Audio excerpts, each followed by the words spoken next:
Je suis Stéphane Ouattré et je suis le dirigeant en fait de la société Acant, qui est une société spécialisée en impression 3D. Et parallèlement à ça, en fait, je suis formateur en IA générative. Aujourd'hui, je pense que il reste plus beaucoup de monde qui n'ait pas entendu parler d'IA générative. Malgré tout, on voit quand même 3 sortes d'utilisateurs. Il y a les novices qui en ont entendu parler mais qui le testent pas parce qu'ils n'ont pas ressenti le besoin. On a ensuite les curieux, c'est-à-dire ceux qui l'utilisent un petit peu au quotidien, hein. Et les pionniers, ceux qui sont technophiles, hein, et qui, dès l'arrivée en fait de ce nouvel outil, ont acquis cet outil, ont utilisé un peu comme moi, hein, et qui ont essayé de l'appliquer au maximum. L'une des problématiques, c'est déjà de s'approprier l'outil, c'est-à-dire de comprendre comment il fonctionne. Souvent, ils ont entendu les noms, hein, comme ChatGPT, Copilot, DeepSeek, hein, pour certaines IA, voire Mistral, hein, l'IA française. Derrière, après, ils ont des intentions aussi de l'utiliser dans le quotidien, ne serait-ce que pour automatiser certaines tâches fastidieuses, comme par exemple répondre à des emails de clients, d'avoir des réponses automatisées sur des questions de sécurité, de réglementation, etc. Et ce qui les intéresse aussi, c'est comme outil qui pourra servir aussi à former leurs propres salariés, c'est-à-dire d'en faire une plateforme quelque part d'apprentissage.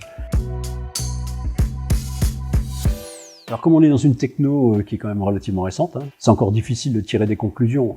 Malgré tout, on se rend compte d'une chose, c'est que les secteurs qui sont les plus utilisateurs sont les secteurs de forte productivité, notamment l'industrie, qui va chercher des moyens en fait d'améliorer encore la productivité dans les domaines de la communication et du marketing, dans tout ce qui est commerce, le commerce et le retail, et dans les domaines des ressources humaines. Par exemple, pour rédiger une annonce, comme pour créer, par exemple, une fiche de poste, voire analyser des CV.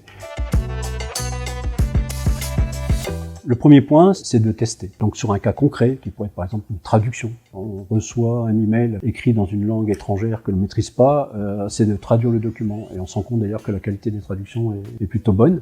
L'autre recommandation que je pourrais faire, c'est aussi de former un noyau dur de collaborateurs, de façon à bien analyser aussi dans quel domaine de l'entreprise l'IA pourrait être tout de suite opérationnelle. Dans une phase suivante, ça serait de démystifier l'IA auprès de l'ensemble des collaborateurs, en expliquant bien qu'il ne s'agit pas de remplacer en fait les salariés, mais finalement de leur donner des capacités supplémentaires pour aller plus vite et pour faire des tâches un peu laborieuses, quand même moins faire. Une autre recommandation aussi, c'est faire très attention aussi aux aspects juridiques et de sécurité, évidemment, de mes données, par exemple.